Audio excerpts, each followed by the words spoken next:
1 Roi, chapitre 22, nous lirons à partir du 24e verset. Nous voyons le contexte. Vous pouvez suivre le message précédent. Exécuter la volonté de Dieu coûte cher. Être un prophète, un appelé de Dieu, un prophète de vocation, il y aura des représailles. Les autres serviteurs de Dieu, qui se disent serviteurs de Dieu, qui sont les serviteurs du métier, qui vont voir leurs intérêts mis en danger, ne pourront pas se réjouir. Si vous êtes un prophète, un serviteur de Dieu, de vocation,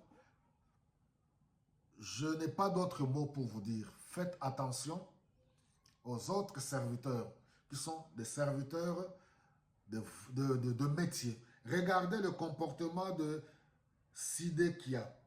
Verset 24, fils de Kenana, s'approcha de Michée et lui donna une gifle en disant, aujourd'hui les gifles, ça peut être le poison. Dans certains pays d'Afrique. Quand d'autres hommes de Dieu voient que oui, par votre véracité, vous êtes en train de mettre en danger leurs intérêts, ils vont vous empoisonner. Ils vont vous faire tuer. Ils vont monter des complots contre vous. C'est ça la gifle. Est-ce que l'Esprit du Seigneur est sorti de moi pour aller te parler?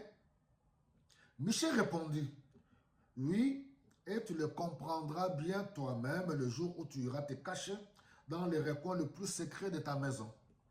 Alors le roi d'Israël donna l'ordre suivant à un serviteur. Saisis Michée et confie-le au gouverneur de la ville, Amon, et au prince Joach. Tu leur ordonneras de ma part de mettre cet individu en prison et de ne lui donner qu'une misérable ration de pain et d'eau, jusqu'à ce que je revienne sain et sauf de cette expédition. Michée lui répondit, si tu reviens sain et sauf, c'est que le Seigneur n'a pas parlé par mon intermédiaire. Le prix à payer, mes bien-aimés, quel qu'il en soit, proclamons la vérité. Ouais, les représailles et la répression, c'est pour cela que beaucoup se sont vautrés dans la corruption, beaucoup se sont vautrés, effectivement, dans l'idolâtrie, dans le mensonge, dans les flatteries. Alléluia, vive le roi, alléluia, vive toi, c'est toi que Dieu a choisi. Tout ça, c'est du mensonge dans la plupart des cas. Oui, le prix à payer, que Dieu veille sur ses vrais serviteurs. Ma prière est que Dieu veille, qu'il protège ses vrais serviteurs. Au nom de Jésus-Christ.